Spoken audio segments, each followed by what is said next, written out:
جیسا ایمان ہوگا ویسا وہ امتحان بھی دے گا، اسی امتحان سے وہ گزارا جائے گا۔ مگر میں آج کروڑوں مسلمانوں کے دلوں کے بارے میں یہ بات کہنا چاہتا ہوں کہ اگر نروس پن ہے کہ یہ حالات ایسے کیوں ہیں، حالات ہر زمانے میں ہوتے رہیں گے۔ ستیزہ کار رہا ہے ازل سے تا امروز، شرار ابو لہبی سے چراغ مصطفی، ہماری تاریخ ہے، یہ تاریخ ہے میرے عزیزوں۔ اللہ تعالیٰ قرآن میں فرماتا ہے تِلْكَ الْأَيَّامُ نُدَاوِلُهَا بَيْنَ النَّاسِ، یہ دن ہیں جو ہم لوگوں کے درمیان پلٹتے رہتے ہیں، کبھی تم بادشاہ بنو گے، کبھی فقیر بن جاؤ گے، اور آج جو تخت پر ہیں ہو سکتا ہے وہ کل ڈگر ڈگر گھوم رہے ہوں۔ آج جن کو طاقت کا نشہ ہے ہو سکتا ہے وہ بھیک مانگنے پر بھی مجبور ہو جائے۔ لیکن ایک بات یاد رکھنا، نروس پن اپنے دل میں آنے نہ پائے، ان حالات سے دیکھ کر کے گھبرا نہ جانا۔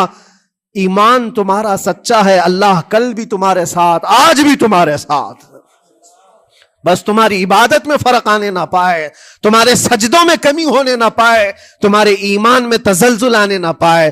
اللہ ایک ہے تو ایک ہے، اللہ سچا ہے تو سچا ہے۔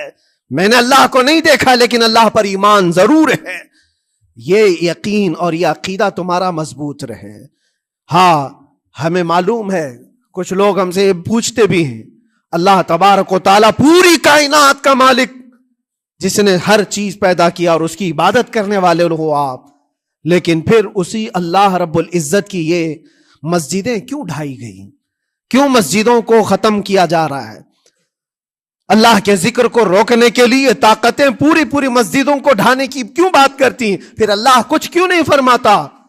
میرے عزیزو، یہ کائنات ہے جس کو اللہ نے اسباب پر بنا کر بھیجا ہے اور تمہیں عمل کے لیے بھیجا گیا ہے۔ تمہارا عمل دیکھنا ہے، تم کتنے پابند ہو، تم کتنے اپنی حفاظت کرتے ہو، تمہارے ایمان کی، تمہاری عبادتوں کی، تمہاری مسجدوں کی۔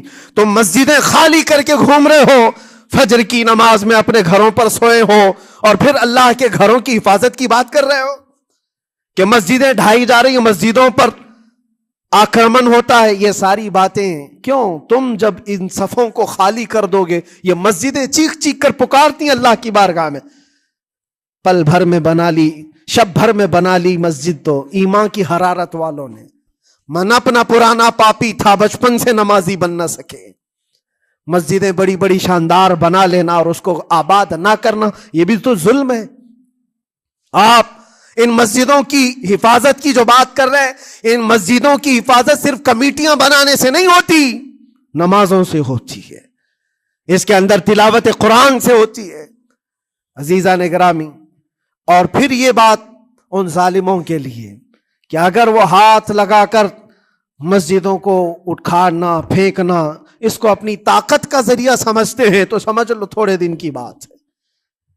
اگر اسی کا نام طاقت ہے کہ عبادت گاہوں کو مسمار کر کے طاقت کے تخت کو بٹھایا جائے، تو یاد رکھنا بڑھتے بڑھتے بڑھتے تمہارا نشہ کہیں تمہیں فرعون نہ بنا دے، اور اگر فرعون بن گئے تو انتظار کرو، اللہ تعالیٰ بڑے بڑے فرعونوں کو صرف پانی سے ہلاک کرتا ہے، بہت بڑے بڑے نمرودوں کو اللہ تعالیٰ مچھر سے ہلاک کرتا ہے۔ وہ ابرہہ بھی تو آیا تھا جو کعبہ ڈھانے کے لیے آیا تھا، ہاتھیوں کا لشکر لے کر آیا تھا، جس کا ذکر قرآن پاک میں الم تر کیف فعل ربک باصحاب الفیل۔ اے محبوب، کیا آپ نے نہیں دیکھا ہاتھی والوں کے ساتھ اللہ نے کیا معاملہ کیا؟ پورا ہاتھیوں کی فوج لے کر آیا تھا کعبے کو ڈھانے کے لیے۔ ہوا کیا؟ کعبہ کو ڈھانے کے لیے اتنی خطرناک فوج تھی اور مکہ والوں میں لڑنے کی اتنی طاقت نہیں تھی۔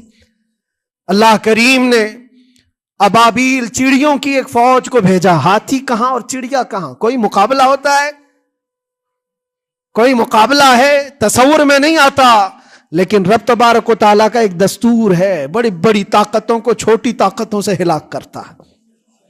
چھوٹی چھوٹی سی چڑیاں ایک ہاتھ میں تمہارے آ جائیں، ایک چونچ میں اور دو پاؤں میں کنکریاں لے کر آتی تھی، اوپر سے صرف وہ کنکریاں گراتی، ہاتھیوں کے پیٹ پھٹ جاتے اور آگ لگ جاتی تھی۔ اللہ تبارک و تعالیٰ کی طاقت کا یہ مشاہدہ، قوت کا ایک ہلکا سا اظہار جو مکہ کی ان وادیوں میں ہوا، منا، اور اللہ تعالیٰ فرماتا ہے فَجَعَلَهُمْ كَعَصْفٍ مَأْكُولٍ، اللہ نے ان کو ایسا کر دیا جیسے کھائی ہوئی مرغی ہوتی ہے، نوچ نوچ کر کے کھا کر چھوڑی ہوئی مرغی ہو۔ پوری فوج کی حالت ایسی ہو گئی تھی۔ کعبہ مکرمہ کو ڈھانے کے لیے آئے، تب اللہ تبارک و تعالی ظالموں کو کس طرح سے نیست و نابود فرمایا۔ ہمیں یقین ہے میرے عزیزوں، اللہ تبارک و تعالی وہ ابابیل بھیجنے والا مولا آج بھی زندہ اور ہمیشہ زندہ رہے گا۔ وہ حی اور قیوم ہے، ہمیشہ سے زندہ ہے اور ہمیشہ زندہ رہے گا، لیکن تمہارا امتحان ہوتا رہے گا، تمہارا امتحان ہوتا رہے گا۔ اللہ کے نبی صلی اللہ تعالی علیہ وسلم کے لیے مدد آئی ہے تو اس کا مطلب یہ نہیں ہے کہ وہ صرف بیٹھ کر کے مدینے میں دعائیں کرتے تھے، نہیں، عمل کے میدان میں اترے بھی ہیں۔ صحابہ نے بھوک اور پیاس برداشت کی ہے، کتنے کتنے دنوں تک وہ ایک کھجور پر پورا دن گزارتے تھے، پیوند لگے کپڑے۔ حضرت ابو ہریرہ فرماتے ہیں ہم تو ایک جنگ سے ایسے واپس آئے تھے کہ ہمارے پاؤں کے پورے ناخن اکھڑ گئے تھے، پاؤں کے ناخن اکھڑ گئے۔ خندق کے میدان میں خود نبی پاک صلی اللہ علیہ وسلم اپنے ہاتھوں سے خندق کھودتے رہے، اور پیٹ پر پتھر باندھنا، یہ سب مشقتیں، سٹرگل کیا ہے۔ پھر اللہ سے یہ دعا کیا مولا تو اپنی مدد بھیج دے، تو اپنے رحم و کرم کی بارشیں برسا، اور ہم یہاں مست کھا پی کر کے پھر دعا کرتے ہیں مدد آ جائے۔ تم نے محنت کون سی کی، کون سی مشقت کی؟ میرے عزیزو، اگر محنت و مشقت میدان میں اتر کر کرنے کا موقع نہیں ہے تو عبادتیں تو کرو اپنی پوری، اپنی نمازیں تو کمپلیٹ کر لو اور اللہ کو راضی کرو۔ اپنے گناہوں سے اگر وہ غضبناک ہے تو توبہ کرو۔ اور جاتے جاتے یہ بات بھی میں عرض کروں گا کہ آج جن لوگوں کو ایسا لگتا ہے کہ یہ کھیل تماشا ہے، ایک بات یاد رکھنا، کسی مسجد کے ختم ہو جانے سے یا مومن کے کسی کے ہار جانے سے ایمان کبھی ہارتا نہیں ہے، ایمان ہمیشہ جیتتا ہے۔ تھوڑی دیر کی تکلیف تو مومن کو ہو سکتی ہے، لیکن اس کے ساتھ ایمان ہے تو ہمیشہ سر بلند ہے۔ اس سے بڑی کوئی کامیابی کیا ہے؟ ہم نے دیکھا ہے کربلا کی تاریخ میں جیتا کون ہے؟ دنیا کی نظر میں، اس وقت کی میڈیا کی نظر میں، اس وقت کے جو کتے ہوں گے ان کی نظر میں یزید جیتا ہوگا، لیکن قیامت تک ہر مومن کہتا ہے بادشاہ است حسین، بادشاہ است حسین۔ ایمان کی جیت ہمیشہ ہے، اگرچہ وہ ٹکڑوں میں بدل جائے، اگرچہ وہ 1000 ٹکڑوں میں ہو جائے۔ آج بھی پھریرا لہرا رہا ہے تو حسین اعظم کا لہرا رہا ہے۔ اسی لیے یاد رکھو، صرف تخت پہ چڑھ کر بیٹھنے کا نام جیت نہیں ہے۔ ابھی الیکشن بھی گزرا، کچھ لوگ نروس ہوں گے کہ ہم ہار گئے۔ اگر وہ ایمان والے ہیں، سچے ایمان والے ہیں، تو انہیں یاد رکھنا چاہیے جیت اور ہار صرف تخت حاصل کرنے کا نام نہیں ہے، دلوں پر حکومت کرنے کا نام جیت ہے۔ اور آج 800 سال گزر گئے، ہند الولی سلطان الاولیاء غریب نواز کی حکومت ہم سب پر قائم ہے۔ کس بات کی حکومت ہے یہ دلوں کی حکومت ہے۔ اور وہاں جو ہاتھ لگانے کی کوشش کر رہا ہے وہ اپنے ہاتھوں کو بچا لے، آگ تمہارا انتظار کر رہی ہے، آگ تمہارا انتظار کر رہی ہے۔ اس لیے کہ اللہ فرماتا من عادی لی ولیا فقد آذنتہ بالحرب، جس نے میرے ولی سے دشمنی کی میں اس کو اپنے ساتھ جنگ کا اعلان کرتا ہوں۔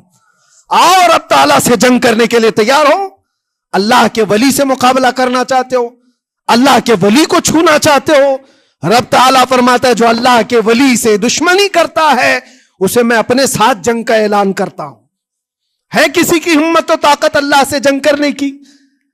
تو جو یہ چاہتے ہیں کیڑے مکڑوں کی موت مرو گے، اس سے بھی خطرناک ذلیل ہو کر مر جاؤ گے۔